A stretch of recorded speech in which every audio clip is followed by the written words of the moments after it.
ଦେଖନ୍ତୁ ଗତ 16/1/2024 ତାରିଖ ଦିନ ଆମର ଶ୍ରୀ ଅଲୋକ ବିଶ୍ୱାଳ DW ବଲାଙ୍ଗୀର ଗୋଟେ ରିପୋର୍ଟ କରିଥିଲେ ଯେ ରାୟଗଡ଼ାର ଜଣେ ଝିଅ ଅନନ୍ୟା ପରୀକ୍ଷା ବୋଲି ସେ ଗୋଟେ ଫେକ୍ ଗୋଟେ ଆସିକି ଜଏନିଂ ରିପୋର୍ଟ ଦେଇଥିଲେ age appointed age WO Tusura block. ତ ସେଥିରେ ଯେହେତୁ ତୁଷରା ବ୍ଲକ ବଲାଙ୍ଗୀର ଡିଷ୍ଟ୍ରିକ୍ଟରେ ନାହିଁ ତ ତାଙ୍କର ଡାଉଟ୍ ହେଇଥିଲା ଏବଂ ସେଇଟା ସିଏ ଭେରିଫାଏ କରେଇଥିଲେ। ଭେରିଫାଏ କଲା ପରେ ଜଣାପଡ଼ିଥିଲା ଯେ ସେଇଟା ଯେଉଁ ଆପଏଣ୍ଟମେଣ୍ଟ ଲେଟରଟା ସେ ଝିଅ ନେଇକି ଆସିଛନ୍ତି ସେଇଟା ଫେକ୍ ଅଛି। ତାପରେ ସିଏ ଲେଖିକି ଥାନାରେ ଦେଇଥିଲେ, ଗୋଟେ ରିପୋର୍ଟ ଦେଇଥିଲେ ଏବଂ ସେ ତାଙ୍କ ରିପୋର୍ଟ ଆଧାରରେ ଆମର ଟାଉନ୍ ଥାନା କେସ୍ ନମ୍ବର 45/2024 ରେଜିଷ୍ଟ୍ରେସନ୍ ହେଇଥିଲା ଏବଂ ସେଇଟା SP ବଲାଙ୍ଗୀର ସାହେବଙ୍କ ନିର୍ଦ୍ଦେଶ କ୍ରମେ ଆମର ସ୍ପେଶାଲ ଟିମ୍ ଫର୍ମେସନ୍ ହେଇକରି ତା'ର ତଦନ୍ତ କରାଯାଉଛି ଏବଂ ସେଥିରେ କଲା ପରେ ଆମେ ଯେତେବେଳେ ଇନଭେଷ୍ଟିଗେସନ୍ ଆରମ୍ଭ କରିଥିଲୁ ସେଥିରେ ଜଣାପଡ଼ିଥିଲା ଯେ ସେ ଯେଉଁ ଝିଅ ଏବଂ ତା ବାପା ଆସିଥିଲେ ସେଇଟା ଆକ୍ଚୁଆଲି ସେମାନେ ଭିକ୍ଟିମ୍ ହେଇଛନ୍ତି। ତାଙ୍କୁ ଗୋଟେ ଜଣେ ଦୁଇ ଜଣ ଠକ ଯେଉଁମାନେ ଅଛନ୍ତି ସେମାନେ ମାନେ ବାପାକୁ କହିଛନ୍ତି ଯେ ଝିଅ ଯେହେତୁ ପାଠ ପଢ଼ିଛି ତା'ର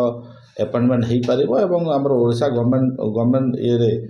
ଯେଉଁ ଜାଗାରେ ଭ୍ୟାକାଣ୍ଟ ପୋଜିସନ୍ ପୋଷ୍ଟ ଗୁଡ଼ାକ ରହିଛି ସେଇଠି ଆମେ ଚାକିରି ଦେଉଛୁ। ସେଇ ହିସାବରେ ତାଙ୍କୁ ଠକିକି ତାଙ୍କଠୁ 5 ଲକ୍ଷ ଟଙ୍କା ନେଇଯାଇଛନ୍ତି ସେମାନେ ଏବଂ ତାଙ୍କୁ ଗୋଟେ ଆପଏଣ୍ଟମେଣ୍ଟ ଲେଟର ଯେଉଁଟାକି ବାଇ ରେଜିଷ୍ଟର୍ସ ପୋଷ୍ଟ ଭୁବନେଶ୍ୱରରୁ ଆସିଛି ଆଉ ଭୁବନେଶ୍ୱରରେ ଡ୍ରପ୍ କରିଛନ୍ତି ଲେଟରଟା ଏବଂ ଯେହେତୁ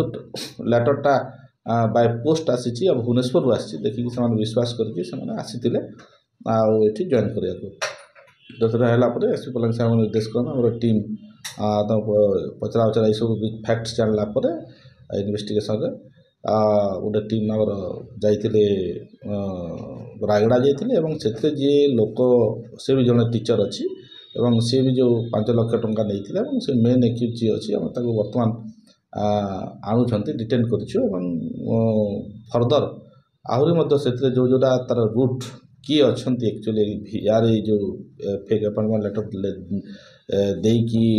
ମାନେ ଯେଉଁ ପାଠପଢ଼ା ଯେଉଁ ପୁଅ ଝିଅମାନଙ୍କୁ ଠକୁଛନ୍ତି ଚାକିରି ଆଶାୟୀମାନଙ୍କୁ